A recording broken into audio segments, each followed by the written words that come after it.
Chapitre 3. Les lettres de nulle part. La fuite du boa brésilien valut à Harry la plus longue punition qu'il eût jamais reçue. Lorsqu'il fut enfin autorisé à ressortir de son placard, les vacances d'été avaient déjà commencé, et Dudley avait eu le temps de casser son nouveau magnétoscope, d'écraser au sol son avion radiocommandé et d'étraîner son vélo de course en renversant Mrs. Figg qui traversait Privet Drive avec ses béquilles. Harry était content que l'école ait pris fin, mais il n'arrivait pas à échapper à la bande de Dudley qui venait chaque jour à la maison. Pierce, Denis, Malcolm et Gordon étaient tous grands et stupides, mais comme Dudley était encore plus grand et plus bête qu'eux, c'était lui qui était le chef.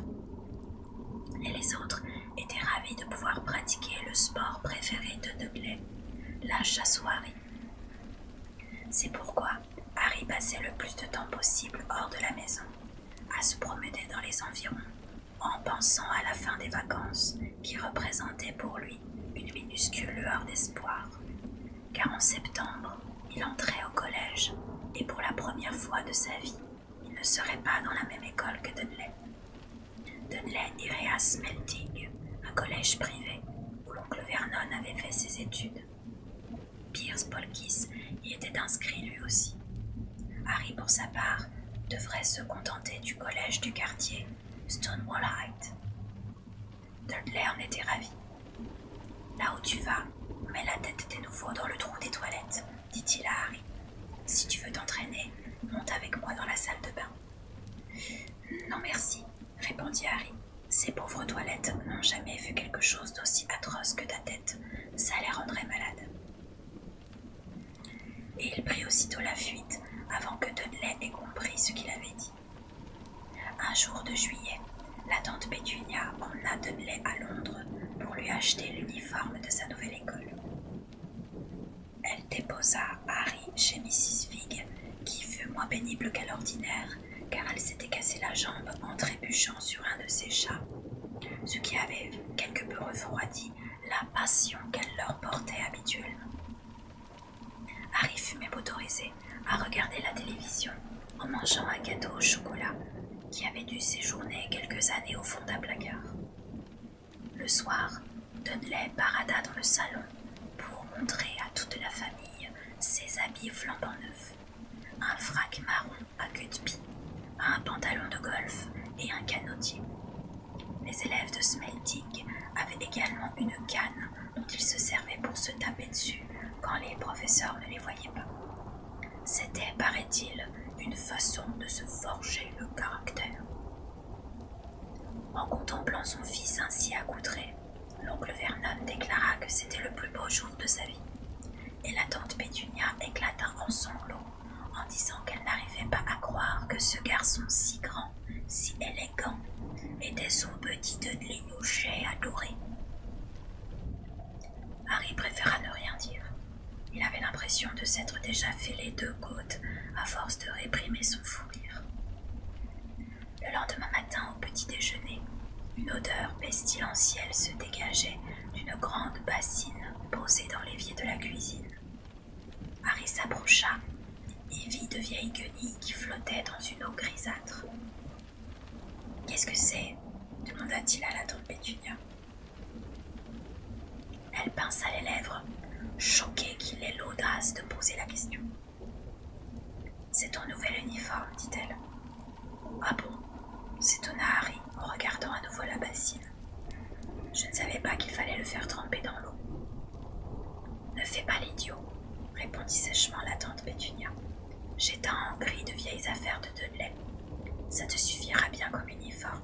Il ne sera guère différent des autres. » Harry en doutait, mais il était inutile de discuter. Il se demanda à quoi il ressemblerait là-dedans le jour de la rentrée. N'aurait-il des morceaux de peau arrachés à un vieil éléphant? Dudley et l'oncle Vernon entrèrent dans la cuisine en fronçant le nez à cause de l'odeur que répandait la bassine. L'oncle Vernon ouvrit son journal comme à l'ordinaire, et Dudley donna sur la table un coup de sa canne dont il ne se séparait plus. Il Ils entendirent alors le facteur glisser le courrier dans la boîte aux lettres de la porte d'entrée. « Va chercher le courrier, Dudley, » dit l'oncle Vernon sans lever le nom de son journal. « Harry n'a qu'à y aller, » dit Dudley. « Va chercher le courrier, Harry. »« Dudley n'a qu'à y aller, » dit Harry. « Donne-lui un coup de canne, Dudley. » Harry évita la canne et alla chercher le courrier. Il y avait 3 lettres. Une carte postale de Marge, la sœur de l'oncle Vernon, qui était en vacances à l'île de White. Une enveloppe de papier craft qui devait être une facture et une lettre pour Harry. Harry la contempla bouche bée. Son cœur faisait de grands bonds dans sa poitrine, comme une balle en caoutchouc. De toute sa vie, personne, jamais, ne lui avait écrit. D'ailleurs, qui aurait pu le faire? Il n'avait pas d'amis, pas de parents autres que son oncle et sa tante. Il n'était même pas inscrit à la bibliothèque, ce qui lui évitait de recevoir des mots désagréables exigeant le retour des livres empruntés. Et pourtant, il avait entre les mains une lettre dont l'adresse ne pouvait prêter à confusion. Monsieur H. Potter, dans le placard sous l'escalier, 4 Privet Drive, Little Winging, Surrey. L'enveloppe, lourde et épaisse, était faite d'un parchemin jauni et l'adresse était écrite à l'encre vert émeraude. Il n'y avait pas de timbre. En retournant l'enveloppe, les mains tremblantes, Harry vit un seau de cire frappé d'un écusson qui représentait un aigle, un lion, un blaireau et un serpent entourant la lettre P. « Dépêche-toi, mon garçon !» cria l'oncle Vernon dans la cuisine. « Qu'est-ce que tu fais? Tu ne regardes s'il n'y a pas de lettre piégée. » Sa plaisanterie le fit éclater de rire. Harry reprit le chemin de la cuisine sans quitter l'enveloppe des yeux. Il donna à l'oncle Vernon la carte postale et la facture, puis il s'assit et entreprit de décacheter l'enveloppe jaune. L'oncle Vernon poussa un grognement dégoûté en ouvrant l'enveloppe de la facture et lut ce qui était écrit au dos de la carte postale. « Marge est malade, dit-il à la tante Pétunia. Elle a mangé un drôle de coquillage. »« Papa !» s'écria soudain Dudley. « Papa, regarde, Harry a reçu quelque chose. » Harry était sur le point de déplier sa lettre, écrite sur un parchemin semblable à celui de l'enveloppe, lorsque l'oncle Vernon la lui arracha des mains. « C'est à moi !» protesta Harry en essayant de la reprendre. « Qui donc t'écrirait ?» dit l'oncle Vernon d'un ton plein de mépris. D'une main, il secoua la lettre pour la déplier, puis il y jeta un coup d'œil. Son teint passa alors du rouge au vert, plus vite qu'un feu de signalisation. Et il n'en resta pas là. En quelques secondes, il était devenu d'un gris pâle de vieux porridge. Pétunia, balbutia l'oncle Vernon. Dudley essaya de s'emparer de la lettre, mais l'oncle Vernon la tenait hors de portée. Il la donna à la tante Pétunia, qui en lut la première ligne d'un air intrigué. Pendant un instant, elle sembla sur le point de s'évanouir et porta la main à sa gorge, d'où s'échappa un borborigme étouffé. « Vernon! Oh mon Dieu, Vernon !» Ils se regardèrent comme s'ils avaient oublié que Harry et Dudley étaient avec eux dans la cuisine. Dudley n'avait pas l'habitude qu'on lui manifeste une telle indifférence, et il donna un coup sec de sa canne sur la tête de son père. « Je veux lire cette lettre, » dit-il d'une voix forte. « C'est moi qui veux la lire, » intervint Harry. « Elle est à moi. »« Sortez d'ici tous les deux, » dit l'oncle Vernon d'une voix grinçante en remettant la lettre dans l'enveloppe. Harry ne bougea pas. « Je veux ma lettre, » hurla-t-il. « Laissez-moi voir, » exigea Dudley. « Dehors, » rugit l'oncle Vernon. Il prit Harry et Dudley par la peau du cou et les poussa dans le couloir en claquant la porte de la cuisine sur eux. Harry et Dudley engagèrent aussitôt un combat féroce mais silencieux pour savoir qui écouterait au trou de la serrure ce qui allait se dire dans la cuisine. Ce fut Dudley qui l'emporta.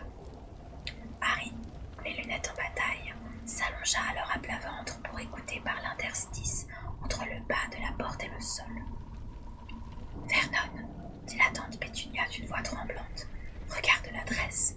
Comment ont-ils pu savoir où il couche? Tu crois qu'ils surveillent la maison?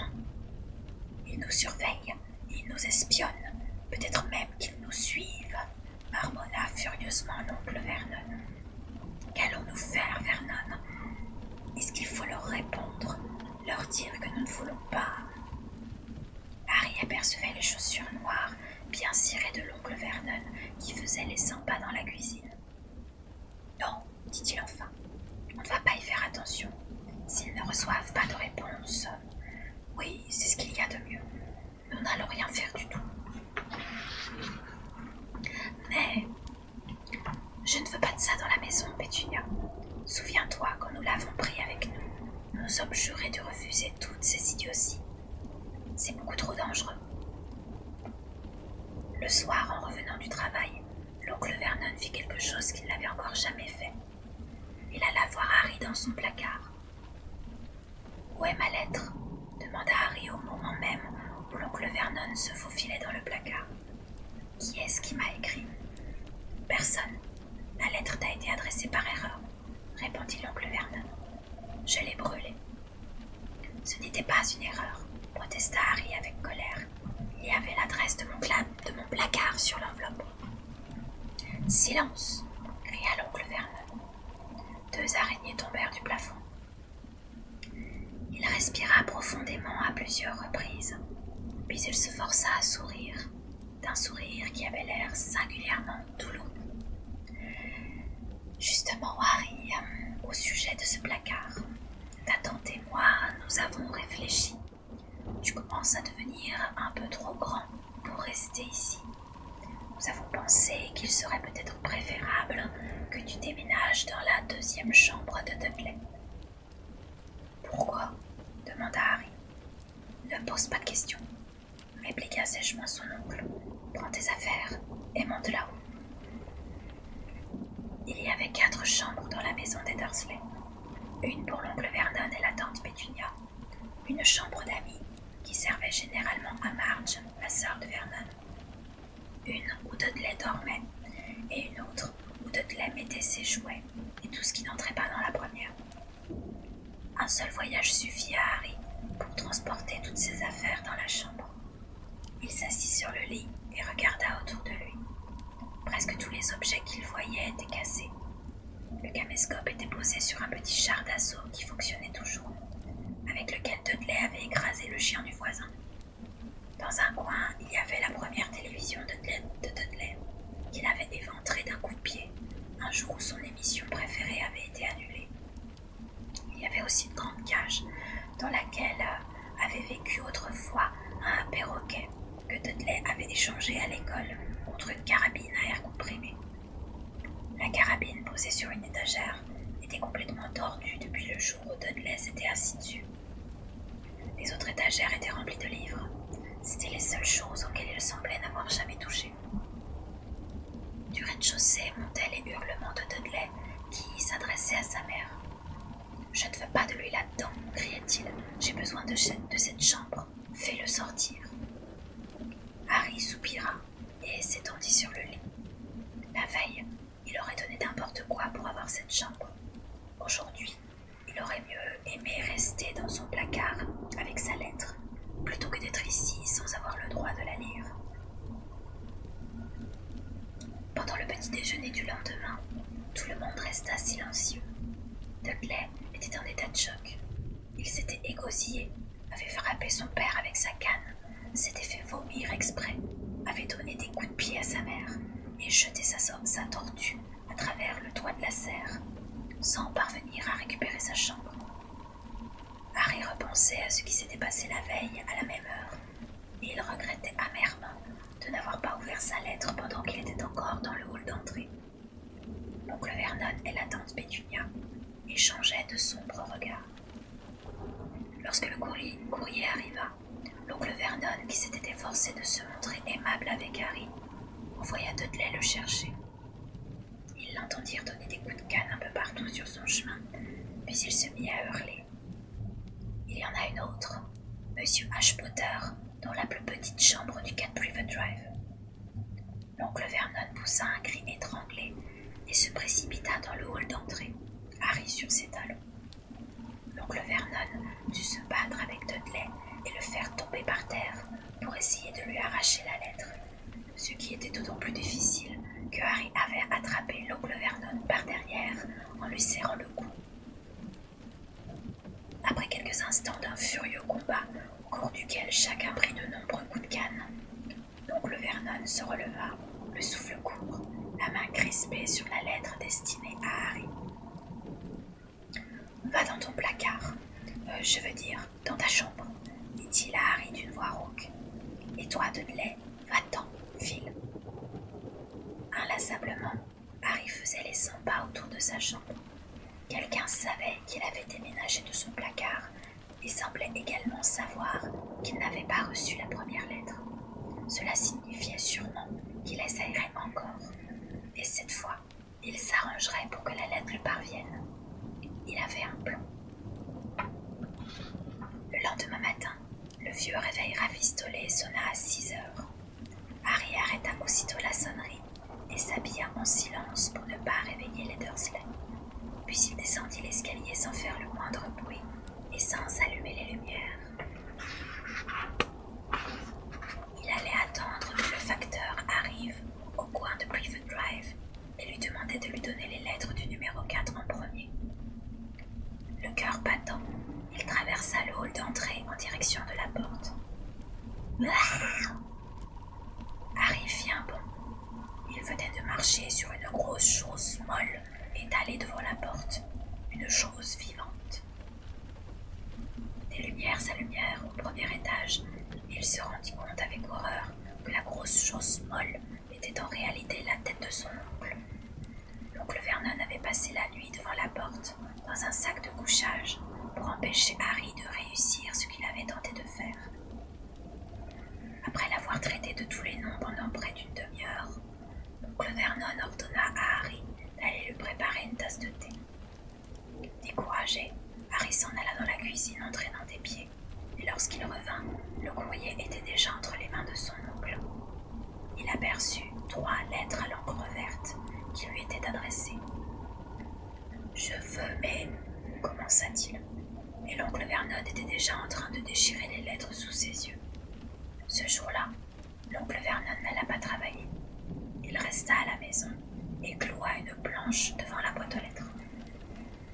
S'ils n'arrivent pas à nous les faire parvenir, ils finiront par laisser tomber, dit-il à la tante Pétunia, la bouche pleine de clous. Je ne sais pas si ça servira à grand-chose, Vernon. Pétunia, ces gens-là sont très différents de nous. Ils ne raisonnent pas comme toi et moi, répliqua-t-il en essayant de planter un clou avec le morceau de cake que la tante Pétunia venait de lui apporter. Le vendredi, 12 lettres pour Harry arrivèrent. Comme la boîte aux lettres était inutilisable, elles avaient été glissées tout autour de la porte et l'une d'elles avait même été introduite à travers un vasistas dans les toilettes du rez-de-chaussée. Ce jour-là également, l'oncle Vernon resta à la maison. Après avoir brûlé toutes les lettres, il reprit son marteau et ses clous et boucha à l'aide de planches toutes les interstices autour des portes de devant et de derrière, si bien que personne ne pouvait plus entrer ni sortir. Il fredonnait tout en travaillant et sursautait au moindre bruit. Le samedi, la situation devint incontrôlable.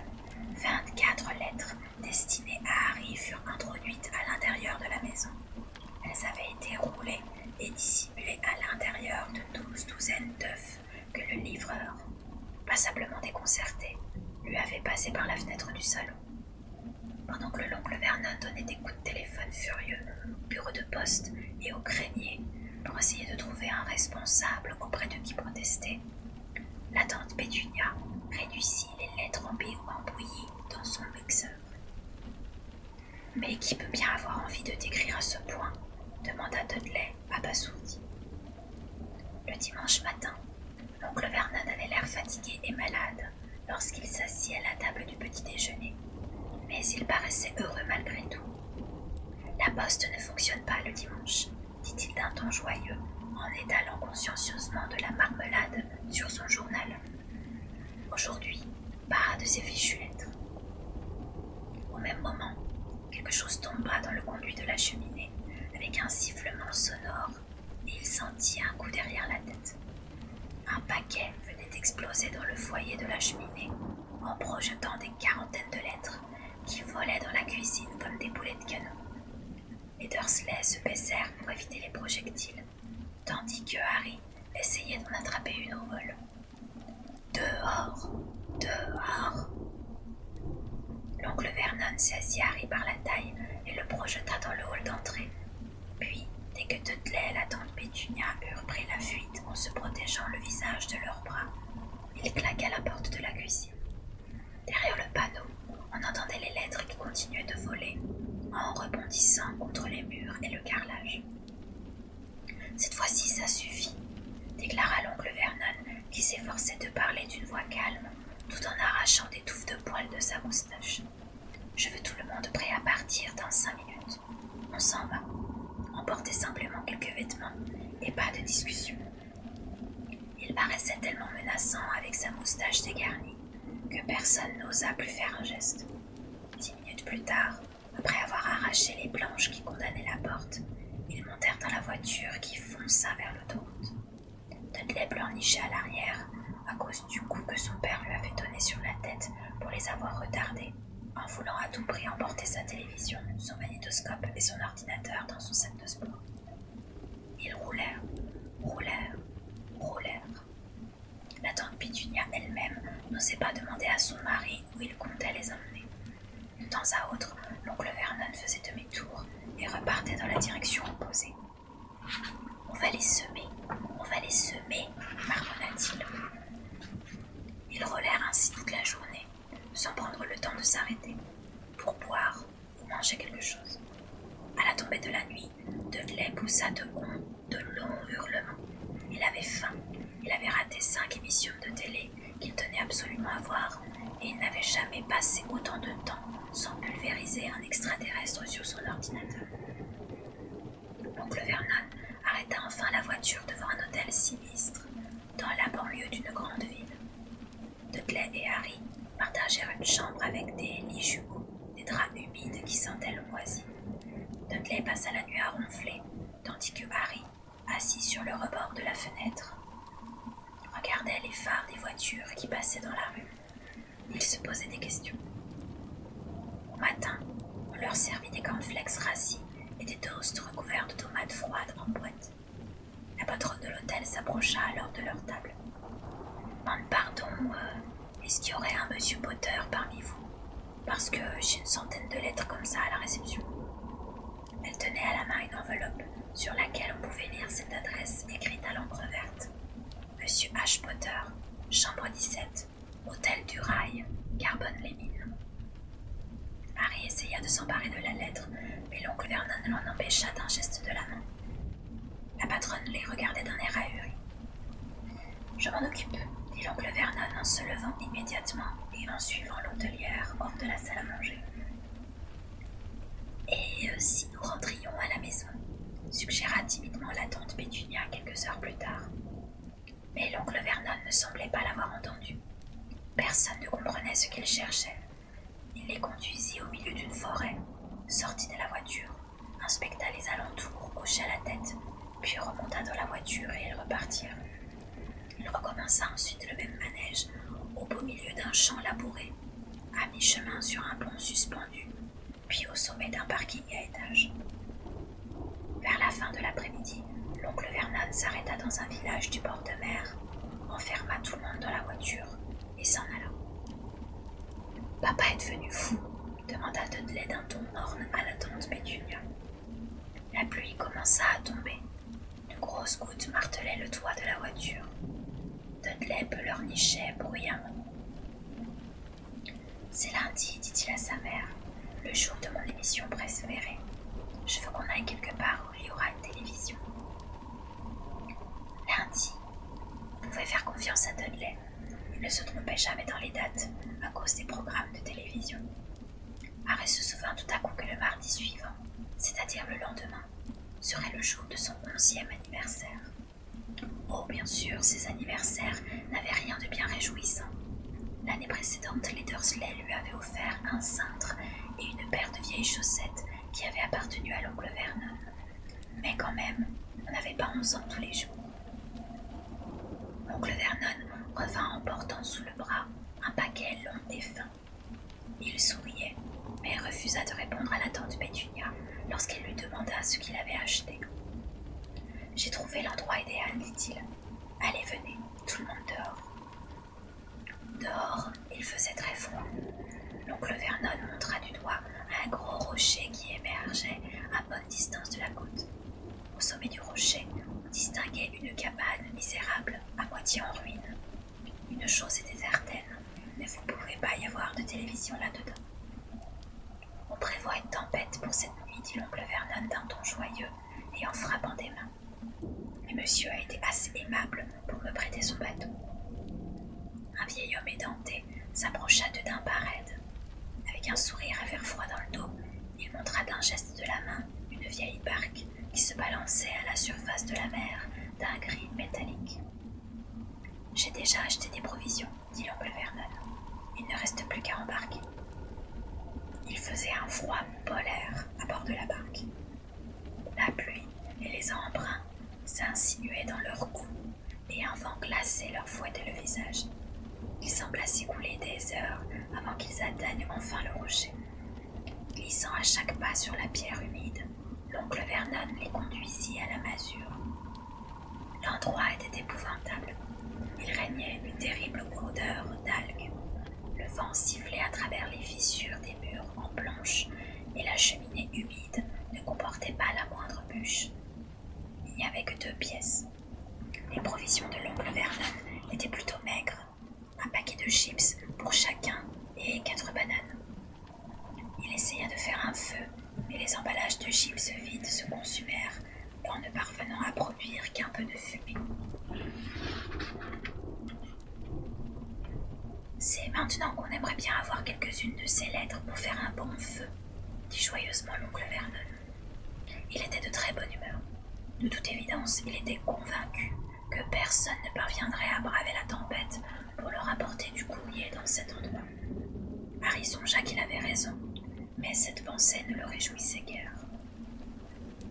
Lorsque la nuit tomba, la tempête annoncée se mit à souffler autour d'eux. L'écume des vagues qui se fracassaient contre le rocher inondait les murs de la cabane et un vent féroce faisait trembler les fenêtres crasseuses. La tante Pétunia dénicha quelques ouvertures moisies dans toute l'autre pièce et fit un lit à Dudley sur le canapé rongé au mythe. Elle s'installa avec l'oncle Vernon dans un lit défoncé de la pièce voisine, et Harry dut s'efforcer de trouver un endroit où le sol n'était pas trop dur. Il s'enroula alors dans la dernière couverture qui restait, la moins épaisse, la plus déchirée.